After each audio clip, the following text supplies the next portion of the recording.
So the interaction between the people who are seeking guidance and the one that who are willing to provide guidance, it's incredible. So I'm thoroughly enjoying it. I'm also learning a lot from this platform, and I'm honored to be part of it. And thank you so much for providing me this opportunity to share my knowledge, and I can help others. So, as all of you know, that today's topic is maximizing peak performance. First of all, thank you so much for everyone for joining today, like from wherever you are joining today. It's a pleasure to have you, and I hope that you find this session worthwhile and beneficial. Peak performance and what it is. Like peak performance begins with you taking complete responsibility of your life, and everything happens to you. That is the quote that is from Brian Tracy. And as you know, like career is a long journey that includes, your job experiences, your, the qualification, academic experiences, and whatnot. But the real difference is like when you is your attitude. Are you having your career like just to switch job from one place to another, or you are having a long-term goal? So those who have the long-term goals, they are thinking about, their future plans, and their actions are aligned. They don't just hop from one job to another for either a pay raise or something, because sometimes in the career you are faced with the choices that you are offered better pay, but the thing is that that job may not be aligned with your future goals. So you need to decide. If you're clear about what do you want from the career, then you can only move further in a smooth or a better way. And career is actually an important part of life. It brings us yeah it brings us earning, provides sustenance to survive. Throughout life we struggle to earn a decent living. When we start studying, our focus is on career to choose in future. Career is a long journey. We experience ups and downs during the journey, but it is important to remember that when you reach the peak, you need to prolong that stage. Whereas when you hit the rock bottom, you learn from your mistake, try to lift yourself up to move in an upward direction as soon as possible. You need to come out from that phase. So we can just simply say that, it's a development process. It's an ongoing process that occurs over the lifespan, that includes home, school, and community experience. It is a journey. We can map out the journey in the following phases. Like career, it starts when we start earning or contributing through our services to help others or organization to earn money. Like you can say that the first phase is, so like it's the first phase when you officially join an organization.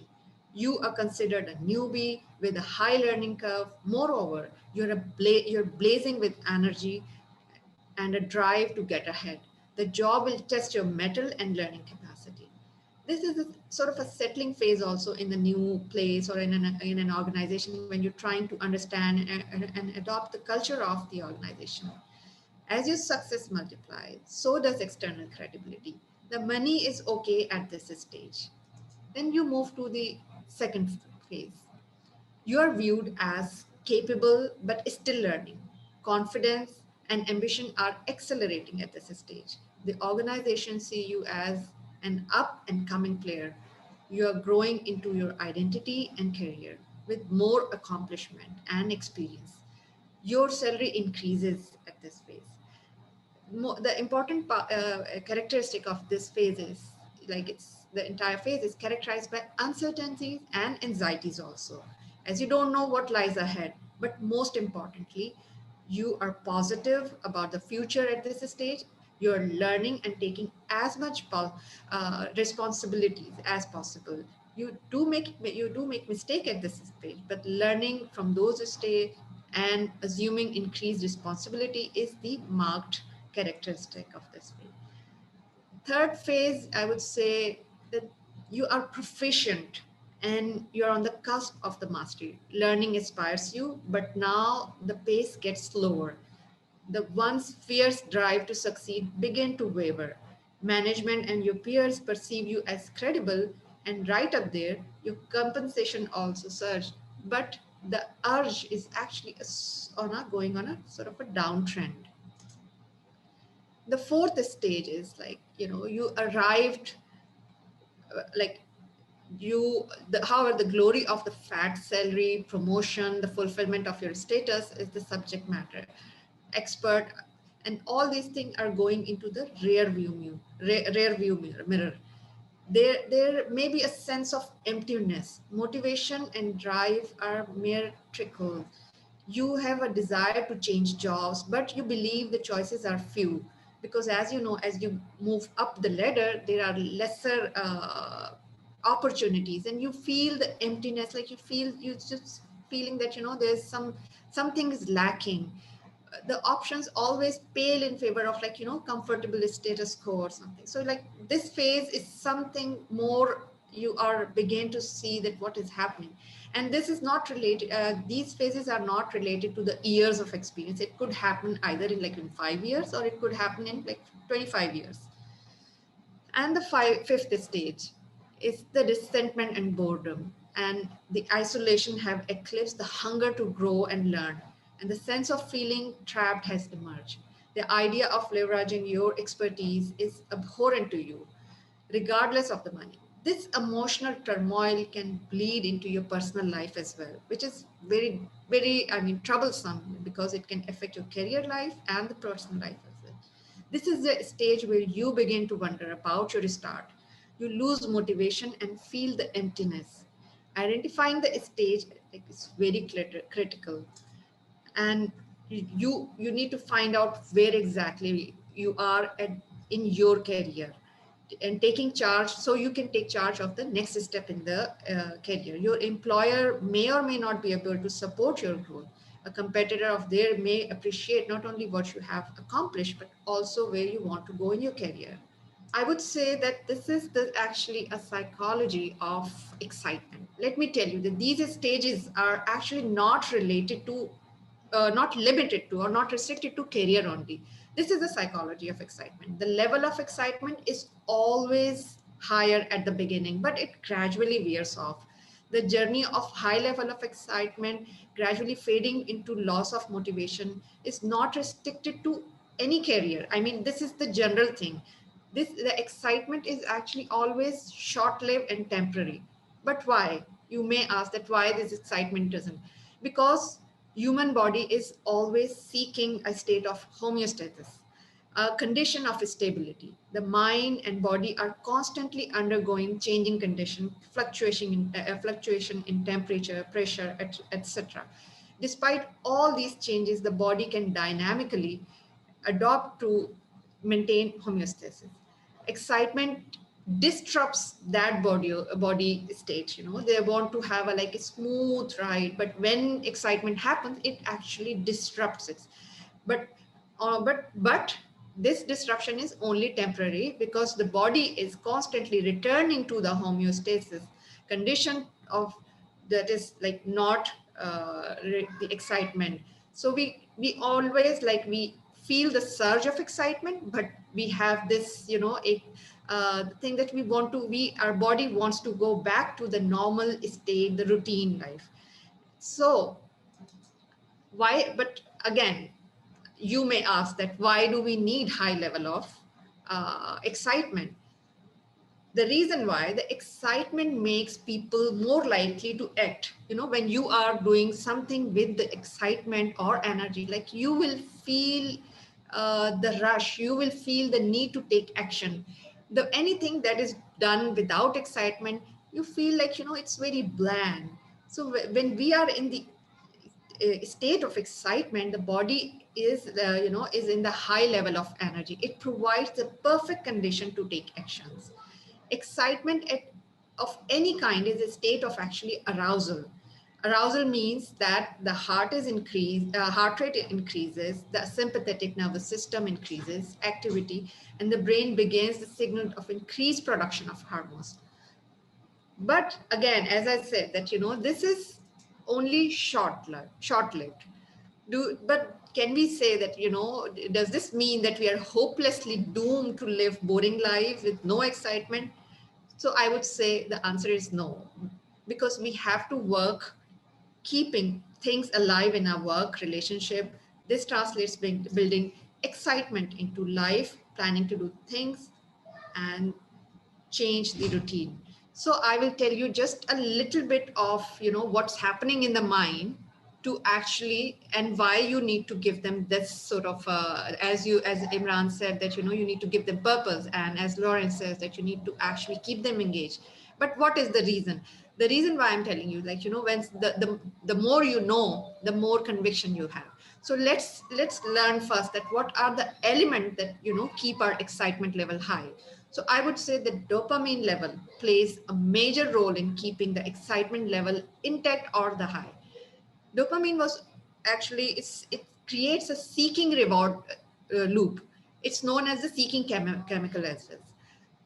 Dopamine was originally thought as the critical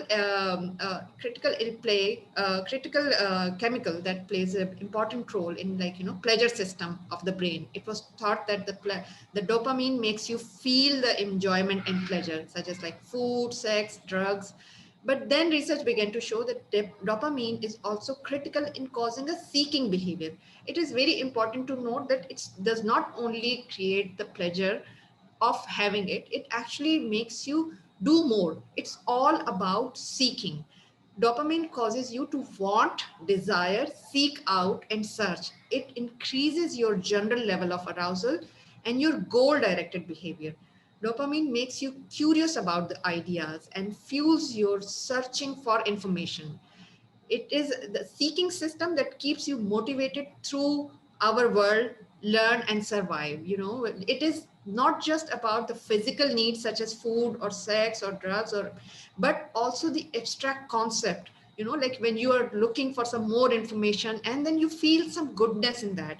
That is what these social media sites are also doing. That actually keeps you, keeps you on that site by, like, by giving you, by making you want more. Like, when you see the notification, the more notification you get aroused. So dopamine makes you curious about the ideas and fuels about are searching for information. The latest research shows that it is the opioid system separated from the dopamine and makes us feel pleasure. So, like, so have you, like, and that happens, for example, whenever you actually chasing something, you feel more rush or this excitement. Have you ever experienced the butterflies in your stomach when you met with your crush, or, like, on a date, on the first date? So these initial phase, or the things that, the chasing someone or seeking for something, this is the time when dopamine plays, and we need to keep that arousal, prolong that arousal, so to keep our excitement level high. And that is what here the importance of goal setting. As Imran said, that the organization give them purpose, a goal. Setting goal helps trigger new behavior. It helps and it helps guides your focus, helps you sustain that momentum in life. The end goal keeps us going, because it, when you have a goal in your mind that you are trying to reach, you are actually moving forward. Every step you take is actually a sort of a desire to move forward to it, a seeking behavior. Again, it gives us the push, the motivation to follow through. It keeps the feeling of chasing your dream alive, while keeps your efforts aligned towards it. Setting goal helps trigger a new behavior, helps guide your focus, and helps you sustain that momentum in life. These goals helps align your focus, promote sense of mastery also. In the end, you can't manage what you don't measure, and you can't improve upon something that you don't properly manage. So setting goal helps you do all of that and more. So let me tell you a story of that, the meaning mindset, and that happened actually in the past. So I've just taken out from this, and it will show you that how it happens and how all these things affect our mind. So Just a minute. I need to. Okay. So once upon a time, actually, there was a king and had many elephants, but one elephant was very powerful, very obedient, sensible, and skillful in everything, especially in his fighting skills. And so the king used to send that elephant to lots of war, and he, like in many wars, he was sent on the battlefield, and he used to return only after getting the victory for the king. Therefore, he was the most loved elephant of the king. Time went by, and there came a time when the elephant started getting old. Now he was not able to perform as before. Therefore, now the king did not even send him to the battlefield, but he still remained as a part of king's team. One day, the elephant went to a lake to drink water, but unfortunately, his feet got stuck in the mud there, and he went on sinking. He tried a lot, but he could not remove himself from the mud. People came to know from the sound of his scream that elephant was in trouble. The news of elephant trap was reached to the king. All of the people, including king, gathered around the elephant and made various efforts uh, to actually try to take him out, but it was all in vain, and nobody could actually uh, pull him out. They were trying to do some ropes and things, but nothing came out. So at that time, the Lord Buddha was passing by, and he stopped there and inspected the site of the incident, and then suggested that king that the battle drums should be played, sorry, so the elephant can come out. Like initially, people were, were skeptic about this, and that how what will happen. That, like, the king, the elephant is stuck, and why Lord Buddha is actually suggesting to play battle drum. So, but then the king, of course, allowed, and nobody questioned because Lord Buddha had actually suggested to play. So the people came, and then it started the as soon as and they started beating the battle drums. So as soon as the battle drums, started ringing, there was a sudden change in his behavior, and the listener felt shocked and bizarre, suggestion. But when this, as soon as the drums have started, they see that the elephant is started to coming out from itself, and the entire behavior was changed. The just changes in gesture, behavior, determination of the troubled elephant came back. At the first, elephant slowly stood up and gradually used his force and intelligence, and before long came out the mud on his own, shocking everyone. So Lord Buddha smiled and said, there was no lack of physical abilities in the elephant, but the only need to infuse some confidence, motivation, and will to do within was missing. To maintain constant enthusiasm in life, it is necessary that today we humans need to maintain purposeful thinking and do not let despair dominate our thoughts. So I would like now again throw some question to the audience, that what did you learn from this story? What do you think, that why was elephant not able to come out earlier, and what did these drums do to make him realize? What do you think, if anybody wants to share? Can I go? Yeah, sure, sure. Yes. I think that for me, when you're in a new environment and you're uncertain about some tasks that you're given, or maybe you encounter a challenge that you Mm, haven't done before, that uncertainty can be daunting. yeah, If you're not careful, like you said, if you're not purposefully thinking about, if you're not purposefully thinking about what you're thinking about, yeah. so make you stuck. I feel that's what the elephants thought. I'm stuck in the mud. I've never been in the mud before. How do I get off the mud? I don't see a way out. So that means I would die here. So I think, in terms of the lesson that I learned is that sometimes when I'm in a situation like that, not just positive things, I should do things that excite me, things that make me happy, Mm, or probably try to. reach out to people Yeah. who are involved, in that challenge. Yeah. Yeah, yeah, very true, very rightly said. um, because most of the time what happens is that as the time you know that in that story elephant was not going to the battlefield.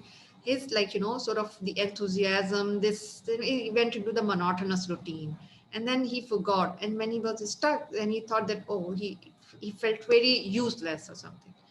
Anyways, anyone else want to share the learning? Then we'll move to the exercise, a short exercise. So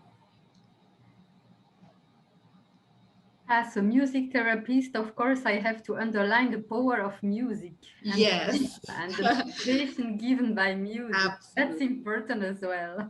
Yes, yes, definitely. I actually chose this story because it has the touch of music, and now it's gonna connect to the next presentation. They're very rightly pointed out. Thank you. Yeah. Yeah. Anyone else? So we otherwise we can move forward. Okay. So I have just a small exercise. We'll just 5 to 10 minutes. I would each one of you uh, write down, or like maybe on the computer, or if you have, or maybe on the pen or paper, and I would want you to map your emotional journey of your career.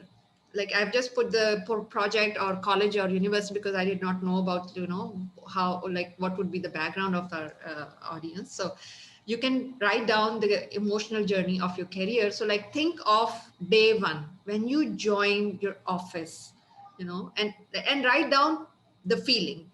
And that feeling, like for example, your rate your excitement level on 1 to 10 scale. Like 1 is the lowest and 10 is the highest. So like for example, when you joined that career or that started the first day, what was your feeling? You need to see. Then after that you can take 6 months, or you can take, like if you have more years, so maybe you can say, let's say after 2 years. So after some times, write down that what was the feeling after that. Then you have to rate your excitement level on the same. That do you still think that and then after, maybe if you think that after 1 year is the right, or maybe you can choose to say, like let's say 3 years, 5 years, or even 10 years. Or at this moment, what do you think?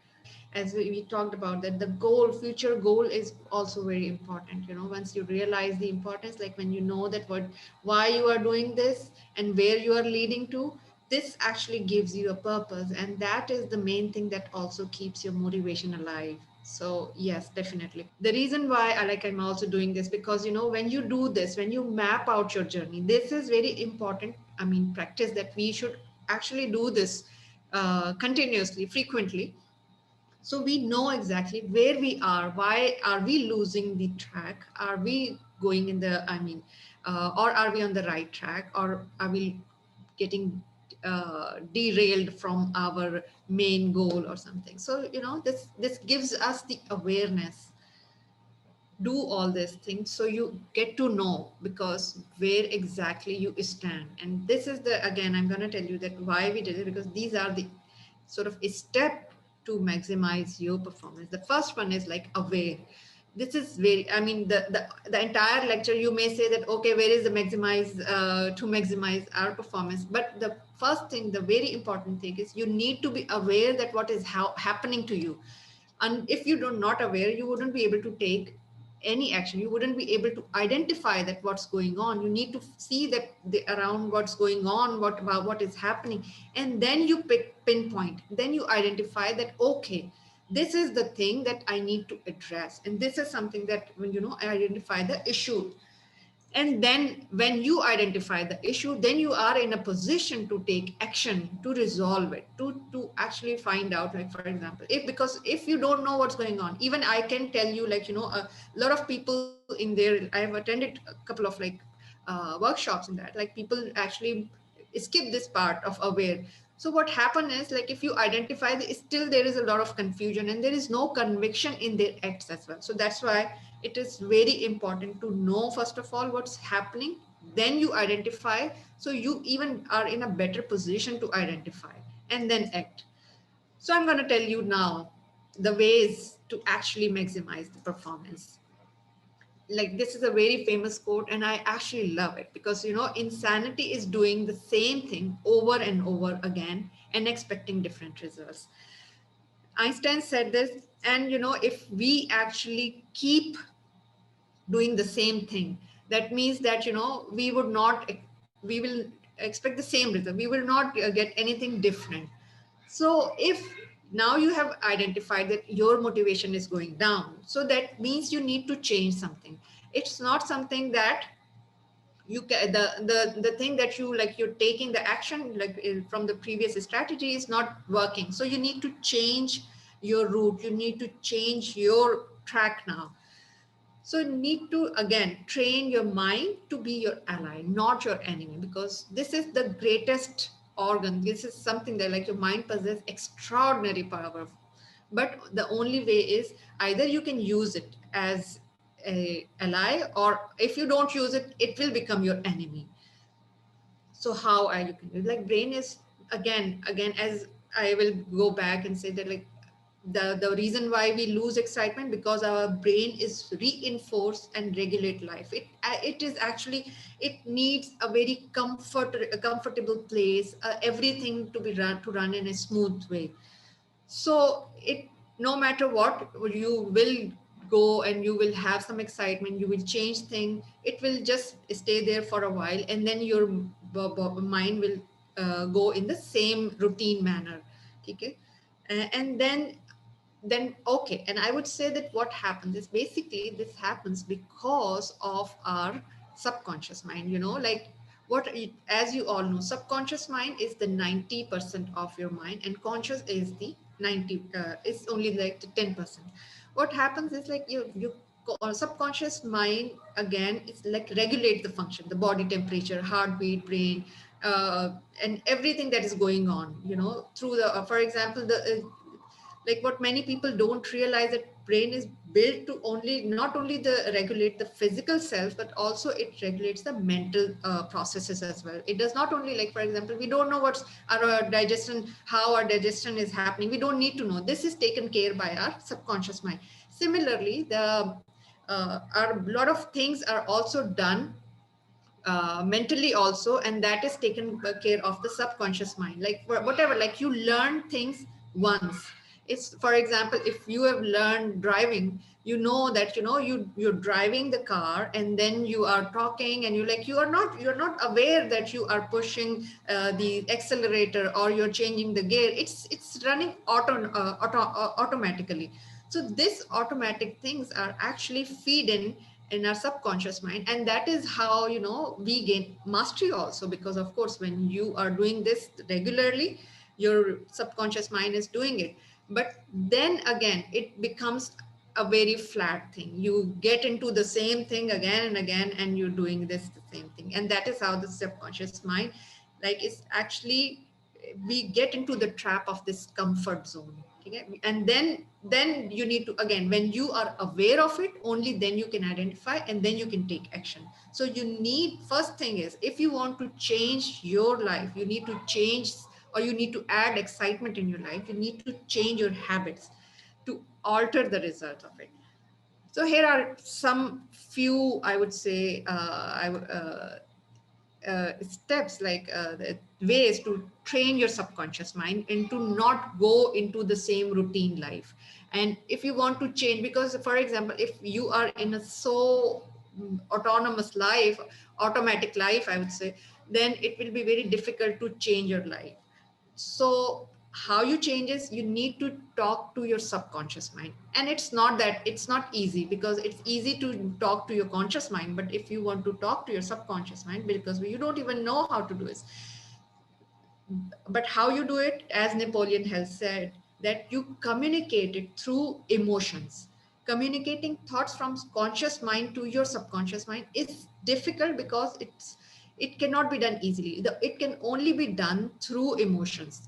Only the thoughts that conveyed with genuine emotions make it to the back of your mind, and only the thoughts that are backed up by a strong emotion stays there longer. And that is now, unfortunately, that true for the negative thoughts as well. And because, for example, if our thoughts are filled with negative emotion, that can be heard by the subconscious mind as well, and then it will reinforce the negative. So the second point is to transform your negative thoughts into positive one. Like our mind, in order to harness the power of subconscious mind, it is important to eliminate the thoughts loaded with the negative emotion. You also need to stop the negative self-talk, or at least make sure that it is not loaded with emotion. Your fears often tend to come true, especially when you are very emotional about them. And that is why negative self-talk could produce such harmful effect. Eliminating these negative thoughts, countering them as soon as possible, is very important step towards success. But one thing again very important, that do not suppress it, face it and counter it with positivity. Like if you're feeling nervous for the interview or presentation, accept it that yes, you are feeling nervous. Then transform this into the positive one. Say to yourself that yes, I'm nervous, let's practice more to master it. And once you practice it, say to your mind that okay, I have done my best, and let's hope for the best. One thing, it may sound again very silly that our body, when body as excitement, has the same physiological arousal, or the same physiological symptoms or the effects. So if same as excitement, like the nervousness and excitement has the same physiological response. So if you are feeling nervousness, you tell yourself that no, you're not feeling nervous, you are excited. So if you convince your brain that yes, I'm feeling excited, then you actually get immediate boost of sort of energy in that, and you come out from the nervousness and get into the zone of excitement. Again, it links with the first 2 points, that make your goals a burning desire. Powered by the desire, your subconscious mind will do anything in order to obtain that object of desire. It would open all available channels to conscious mind for information on how to do that. When your goal becomes consuming obsession of your life, you have the burning desire to see it come true. Then you will be successful to this. When you have set subconscious mind on the task backed up by the emotion, then it would allow you to see the opportunities in the life that would lead you to your goal. The fourth point is again, make yourself believe that unchangeable can be changed. You need to again train your brain to see that to see that if you see that if something is impossible, you need to again counter that okay, maybe it could be possible. And this again will be backed up. If you have the burning desire, you will be reluctant to say take no for an answer. This is very important step in creating massive change in your life, being willing to see that it is possible. You're not going to be and you're not going to be able to jump from being a complete skeptic to a wholehearted believer. The step between those is just being open to seeing that what could be possible. Next time you come up with with any idea, you hear a different idea, do not reject it outrightly, accept it and look for more opportunity, that how can it be done. Don't This is again a very important thing, is do not allow other people's fear to cast shadows of doubt. This point is again linked with the previous ones. Usually when you share your dreams and goals, they are usually people try to actually demotivate you because they are failed to envision what you have dreamt for. The point is that the people fears, they project their fears on your dreams because they cannot see that it can be done. And but they don't know your capability, they don't know what are your strengths. So you have to see that okay, if this is your desire, this is your goal, you need to yourself well, take action and then go for it. You have to own your dreams, you have to own your and you have to train your mind to see that there is some possibility, and you have to believe in yourself. The way people respond to the news to your success will also tell you that what they are living in there, because if people are afraid to take chances or risk, they would not let you do that also. So don't get trapped in others uh, fears. A very important, this is, I mean, this is my favorite actually. Visualize your success, create a vision space, being able to imagine what is you want out of your life is absolutely essential for creating it. Because if you don't know where you're going, you won't know which way to turn first. Once you have the crystal clear image in your mind for what it is you want and how it is want to live, and then capable of being enact and created, if you're still hazy, then you need to work on it. And this is again very important, that visualize the outcome in the perfect vivid situation. Like if you want to deliver an amazing presentation, then visualize that you are presenting it very confidently, people are appreciating it. The more you visualize, the better image it will have, and eventually you will do the same. And I was going through one of the BBC documentary, and they said that even the Olympic champions, what they do is before actually going to perform a big act or something, they actually visualize it, and that's how they do it. I mean, how it affects them. There are some mirror neurons in our mind that actually creates the same effect. So, for example, if I'm visualizing my presentation for tomorrow, so that means I am doing the same thing in the same way. I'm actually doing thing in the same, like for example, in the future state. So this helped me master my own abilities as well. So it's very identify. Seventh point is like identify your resistance. When your subconscious mind hold you back from pursuing something that you love, it is because you are holding conflicting beliefs about it.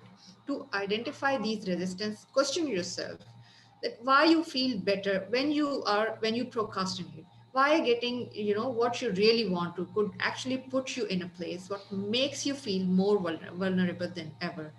Find a way to meet those needs before you proceed. When you are having doubt about your goal, you are actually reaffirming those doubts, and rather than making your success reality, you are creating the reality of your negative thoughts, reinforcing it by thinking again and again. Your body and mind should work in coherence, so you don't just say those affirmation to yourself as a puppet that it's going to be good, but actually believe in it completely. Start asking for what you want in like you have a master plan. We already actually discussed that you should have a complete goal of your life, and you once you have the goal in your life, you actually all your actions will be aligned, and you will go in the in the direction in a very positive way and a smooth way, because the distraction would not be able to actually detract you from your goal. And start asking for what you want, even if you know that you will be denied. So like again, it will lead to it's linked with the other previous points, that believe in yourself. If someone asks you to do consulting a project for the amount of money you truly want to earn for it, if your goal is to get a promotion in your organization, sit down with your higher up and make your intentions known. Because if you know, if and that can happen only because when you know what do you want in life and what do you want from for the next level. So be clear in your mind, and be and do not hesitate to ask for that is what you want in life. Last but not least, surround yourself with allies. It's very important to have people around you who are ambitious and who support you on that. If you're hanging out every week with the people who are likewise as unhappy and with their life, and you're going to receive abundance of support from if you try to break free and do your down things, I mean it's not gonna happen. If they are unhappy with the life, and if they have the negative views about life, they're gonna affect you as well. So choose your company very wisely, or at least if you are hanging out, so please filter out whatever they are saying. So this is very important, that how you actually train yourself to get the uh, your habits in the right place. Now this is the last part, and this is my favorite, that we do get into these habits, and but again we lose focus. The only thing in life we need focus. Either we are doing a current project or for a longer time, for the longer goal. It is a very important because for the high to perform high to deliver high performance, that you need to protect your focus from all the directions. Learning how not to get distracted is a tough goal to have. Most days, like you maybe you like you sit at your desk ready to finally get some work done. Okay, let's do this, and you think yourself that you, but then you end up scrolling, like Google, or you are checking up the WhatsApp or Facebook. So these distractions are there, and we are living in the age of information. We are easily get distracted, and it happens in a daily life, and that has a trickle down effect on our long term goal as well. So you, in order to have a laser sharp focus, this I mean, you need to train your mind. And again, how would you do this? You, the best way to attain it is to adopt the gamma level consciousness. And what is gamma level consciousness? I come into this. Like, your brain is made up of cells of neurons. And when your brain performs neurological functions, neurons transmit information to each other via electrical signal. And these electrical signals creates these wave and patterns, which are known as brain waves. And there are 5 types of brain waves, which are actually, I'll just quickly take you through. So you will come to the gamma waves. Like, delta is, your brain produces delta wave when you are completely relaxed in a deep sleep. Delta wave essentially for your body to heal and restore during sleep. These are the slowest brains. Theta brains waves are produced when you are sleeping or daydreaming. When awake, these waves associated with, again, relaxation and low level of alertness. They occur when you are lost in thoughts, drowsy, or sleepy. Alpha brain waves are produced when you are awake, but your mind is in a resting state. They're associated with being calm and alert. They can help you during activities required learning and coordinated. They fall right in the middle of the brain spectrum, if you can see. Beta brain waves are produced throughout daily activities. It occurs when you're awake, alert, and it has, like, high, low, and this. So this is the main sort of a state of consciousness where. And lastly, I mean, this is the gamma wave. Gamma waves are the fastest waves. They mainly occur when you are highly alert and conscious. They range from 30 to 80 hertz. Gamma brain waves have the highest frequency among all brain waves. They are associated with high level of thoughts and focus. So during most of the waking life, we get stuck into our uh, okay, I'm going to tell you now what is gamma wave, because, like, as I was telling you, that, like, in our life we actually get stuck in a routine life, and then we, most of the time, we are operating at the beta level. But gamma wave is the created when our brain are functioning at the peak. In sports, we call it zone, and in psychology we call it flow. When you are at the gamma level of a state, more of our brain cells fire at the same time, and this is called the neural synchrony. This creates the state of coherence, meaning all of you working as one. Your body and mind is working in the same direction. This means, again, that you are able to maximize your potential. Gamma waves are correlated to super focus, leading to higher level of thoughts, increased level of awareness, intuition, and more focused, improve concentration. The more aware you are of yourself and of others, the more control you have. The better awareness about the surrounding allows you to see better opportunity. It further correlates more with happiness and calmness. Gamma waves switch off the stress response to your body, then send the signal to emotional fight or flight area and retain it to the confidence and clarity that come naturally and becomes more apparent. An interesting research done at the Wisconsin University by Dr. Richard Davidson. He measured the brain activity of the monks and who have done the meditation for more than 10,000 hours. Their brain activity showed that they are operating at the gamma level.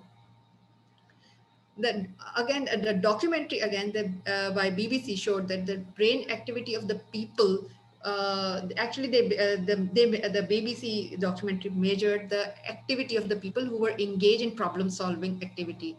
And there was an interesting finding that just before few milliseconds they got the answer to the question, they saw a burst of gamma waves where the brain sort of light up just before they got the conscious and found the answer to that problem.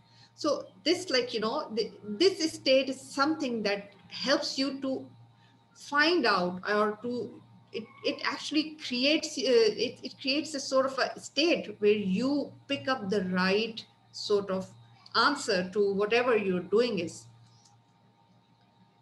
So, firstly, I would say that it is the phenomenal place to be, and it is very. I mean, fortunately, it is not that difficult to attain. So it's like few steps, but I would say that it's not something that you can do it in just 2 minutes or 3 minutes. You have to do it regularly. So I will share that. Okay, yes, I also wanted to say that it is also called the genius waves or the gratitude waves. So I will share that how you can actually attain these gamma level consciousness. One very important thing, as I said, that it is also called the genius or the gratitude. So by actually offering the gratitude, your actually mind starts seeing that sorry uh, the gratitude that there are a lot of things happening in this and that are good to be grateful for. So I would want you to write down. I mean, it's basically you can do it later, but I'm just saying that when you want to achieve that gamma level state, you need to write down 3 things for that you're grateful for. It could be anything, like for example, and why I'm saying that you need to write down, because when you write down and when you see it, then you actually it gets it implanted or imprint in your mind, and then your mind is actually start getting into that state. So you write down 3 things that you are grateful for. For example, I'm grateful for the chair I'm on, which I'm sitting on at the moment. It provides me comfort to be seated while doing the presentation. I'm grateful for the online connection, which helped me to connect with all the beautiful souls around the world. And the third thing is I'm grateful for the water that, like, it is available for me and it quenches my thirst. So you write down anything that comes and write down so you can see it, things very clearly. And then your mind start to come into that consciousness. The last thing, again, before I actually close this, I think I'm running over time, but this is like the bus B breathing exercise. I want you to practice it with me, because this is the meditation practice that I want you to teach to actually gain this gamma level consciousness. This is called the bus B breathing. It is very easy, and it's actually sort of a funny also because when I do this, you may laugh at me, but the thing is, like, you can do it. You need to put your thumbs on the earlobe and cover your eyes, and just first of all, yeah, blank your mind with from all sort of thoughts, and then, like, take deep breaths for at least 2 to 3 times. I would want you to do it with me so you can practice it. Then you put your thumb on your earlobes and then cover your eyes, close your eyes, and then just like you do this. It's like a naughty child, you can say, and then you cover your eyes, close your eyes, and then you have to make a sound like a zzz, but you press it, and you have to sort of feel the vibration in your head.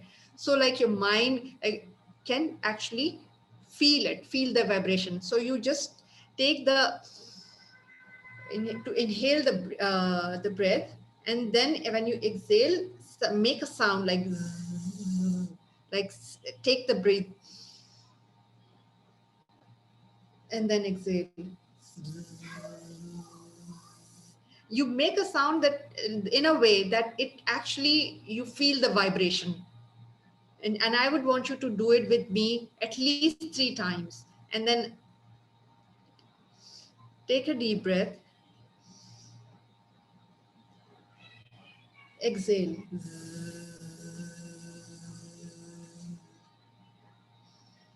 take a deep breath, exhale,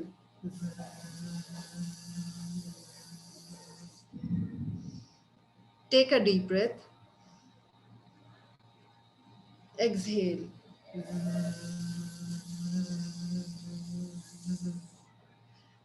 Okay, this is how it's done. And actually you want to I would like want you to do at least 8 times a day. And why am I saying 8? Because 8 is again a sign of sort of an infinity. You can say this is a alphabet letter of the god.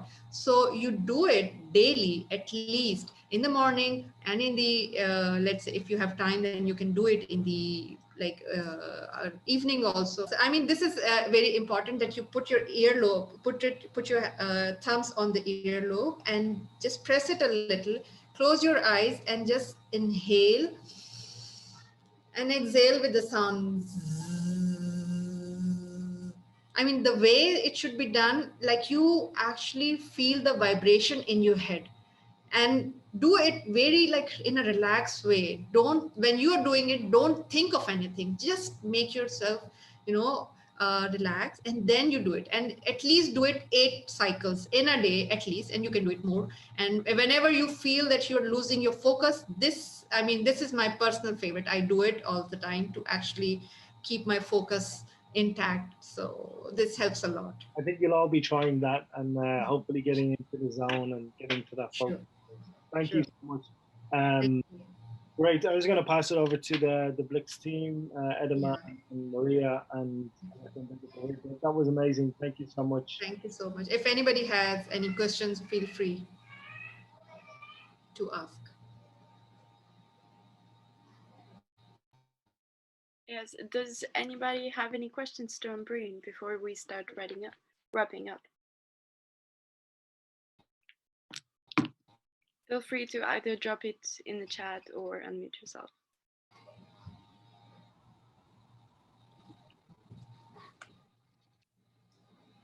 I guess I'll make a comment. I only caught the tail end of some of the slides, but I saw your point on visualization and getting in the zone and how that helps. And I remember hearing a great story of a prisoner of war.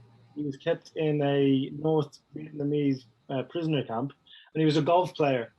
And the only way he kept his sanity was to imagine that he was playing his favorite golf course every single day. And Yeah. he daily, he got dressed, he went through the process of going in, getting changed, getting dressed, picking his club, etc. And when he was freed, he went to his golf course and he actually improved his game by 20 strokes. He'd never played for 7 years, didn't see anybody, but the power of visualization was so strong that he was able to improve his game. So it's so important. Absolutely. This and it's not only linked to spirituality, and as I mentioned that it, you know, it's like it links with that like mirror neurons that makes our body into the same action. Like, you know, we may be like sitting here, but if we are visualizing, we are going through the same physiological, you know, bodily chemical reaction in our body. So it is actually, that means if we are visualizing, that means we are doing it in actual. So it's very important. 100%. I completely agree. Initially, I was a little skeptical. I don't know whether you've seen The Secret. Oprah Winfrey is a big proponent of it, but it's effectively that it was another, I think it was point 8 that you made, which is fake it till you make it effective, and visualize as if you're in that position, and that will bring you closer to it. And it's something that I've definitely implemented in careers, in terms of how I'm going to present, in terms of how I'm going to get my messages. And invariably, it's been really successful. So thank you for calling that out.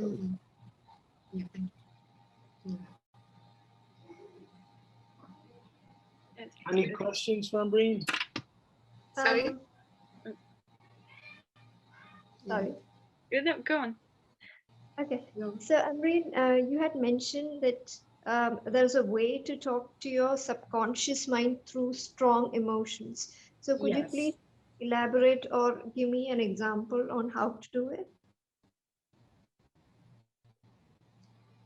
For example, if you, as I given the example also in that, for example, if you feel that, you know, you have the, you're preparing for the presentation for the, or maybe like, you know, you need to deliver a result to your client or something. And you are nervous, for example, you're feeling, you have the fear that, you know, that is something.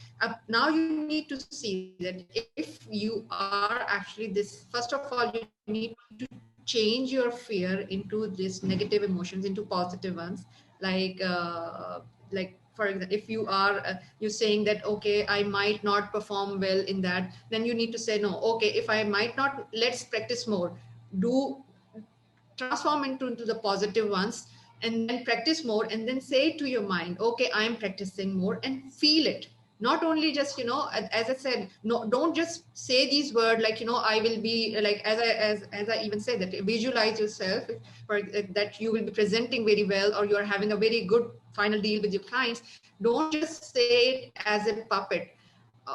These affirmations, you have to feel it with your emotion, you have to believe in it. Okay, yes, I am going to be doing this, because then that is the only way that you put your mind and body in the coherence. You don't need these conflicting beliefs that, you know, your mouth is saying that, okay, I will do the best, but your mind is saying, no, I think I'm not going to do the best, and you still feel have the fear. So you need to address to the fear, and then you replace that fear by actually countering them and say, okay, no, I am doing the best, and I will do the, since I have done my work, and so I will do the best. So make yourself believe that, yes, I can do it. So don't only just counter the negative thoughts with your narrations. You have to believe on it. You have to add your feelings and emotions to it, so your subconscious mind can register. Right? Clear. Thank you. You're welcome.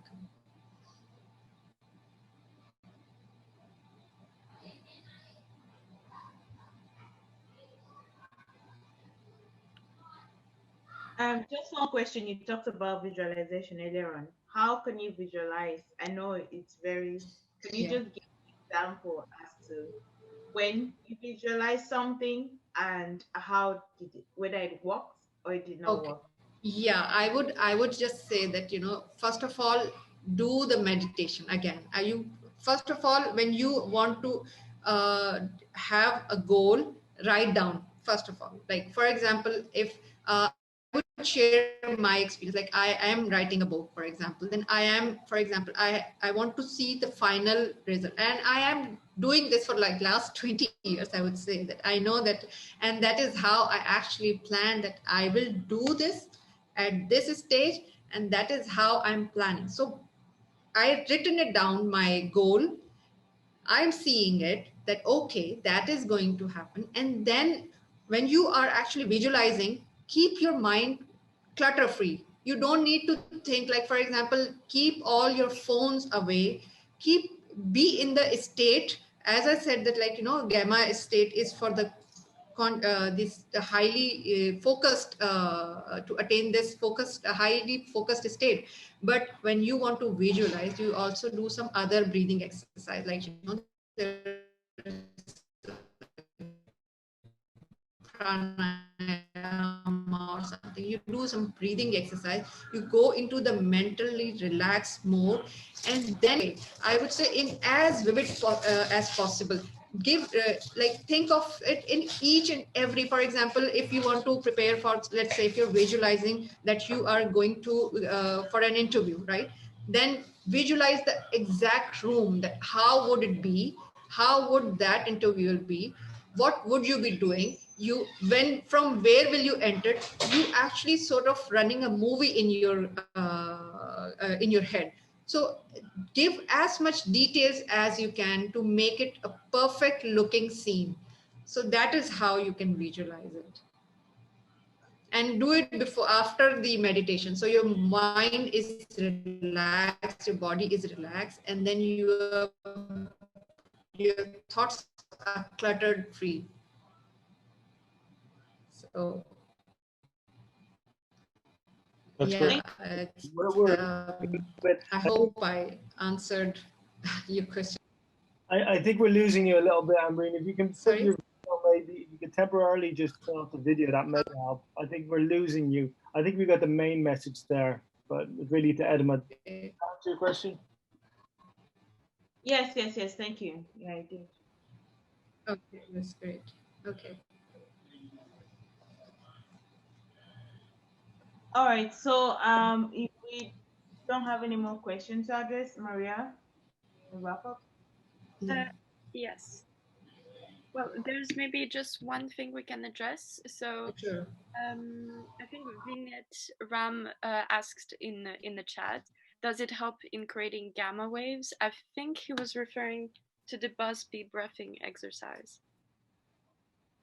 Is that what you were referencing? Gratitude is so effective. I think I've just seen this. Does it help in creating? I think he's saying about the gratitude is effective. Yes, that's what I, because we're, and that's what I said, that you need to write down. You need to see that what you are grateful for. You need to write down, you need to see that, so that your mind can see you visualize that you are grateful for, and then you are coming into that state. Because sometimes when you're focused, we don't, we are constantly thinking about so many other things. But when you are actually in the state of gratitude, you actually going into the state of gamma level. So it is important, yes. Right. I'd love to hear from the audience whether they use any visualization techniques. I know a lot of people use visualization boards, mood boards. Does anybody have anything to share? Any tips? The vision board helped me a lot personally. Covered it some time ago, and exactly when I started to teach. So it started at a good moment in my life, and since then I change it, I modify, I change my goals slightly, but it helps me a lot to focus on my goals, indeed. Do you recommend it then? Yes, for sure. The vision board, and as Ambreen mentioned, I have a personal, it's called One Line a Day. One Line a Day. It's just something I discovered, but more recently. And you can share, there are some lines when you can share a positive feeling of your day at the end of each day. And it's on 5 years. So it's 1 day per page. And so here I have one line. It's the first year I'm filling in it myself, but next year and the following years until into 5 years, when I fill in a positive feeling or something good that happened to me on the same day, I will see on the exact same day a year ago or until 5 years ago what positive things I did or I lived. And yeah, I cannot yet, because it's the first year I use it, but apparently it helped a lot of people. Great. To think positive daily. It's brilliant. Yeah, this is brilliant. Definitely. I would actually ask you that, the music, because you are into the music. So I think that you may relate to this buzzing bee sound, because I think that the music affect our state of consciousness directly. So yes, maybe you can share your experience in that. Yeah. I didn't know at all this bees exercise. I have a lot of exercises I propose to my students almost when they start singing, and it's when they speak, just at the hand, put the hand there and see the vibrations, and then make exercises, for example, to And just feel that the vocal cords are Yeah. like this, vibrating and moving, and that it's an entire world of, yeah, it's leaving, and all the body Yeah. leaving when you and vibrating when you sing or you play music, in fact. Yeah. Yeah, for me, it's certainly Yeah. a Absolutely. therapy with no doubt. When I see some students before and after some singing lessons of or the discovery of the voice of an instrument, if you play the handpan or some instruments like that, that you, or the guitar or the cello, because you have the instruments against your body. And when Yeah. you play guitar, you have the body of the guitar against your body, and you feel the You vibrations of the feel guitar. the body, yeah, vibration. Yeah. Yeah, music is magic. Yeah, interesting, interesting.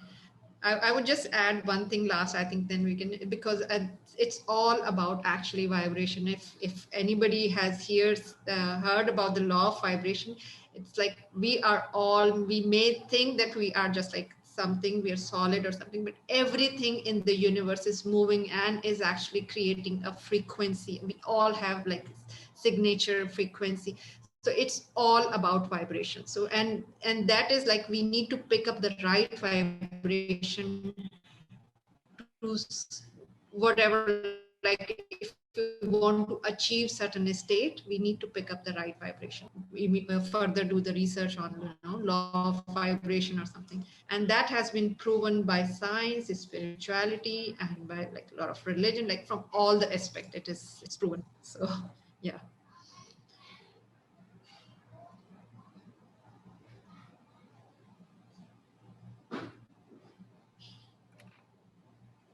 Ukran, thank you, Ambreen. And Okay, thank you. And thank you everyone for joining. And it is amazing to interact with each one. And those of you who have shared their experiences, it's really enlightening session. I mean, a lot of like even I do learn a lot from each one of you. So it's amazing to be here with you. Thank you for joining. thank you. And the last thing I'll say is, And thank you, Carl. And yeah, of sure. course. Sorry. I think Maria has a few more slides she's going to present. I don't know whether she presented them already, but I think we can definitely learn from you. It's very clear that your focus works. I heard you've got 3 children, and we could hear some of them in the background, but you're still so focused, which was amazing. So well done. We can all learn from that, I think. Thank you.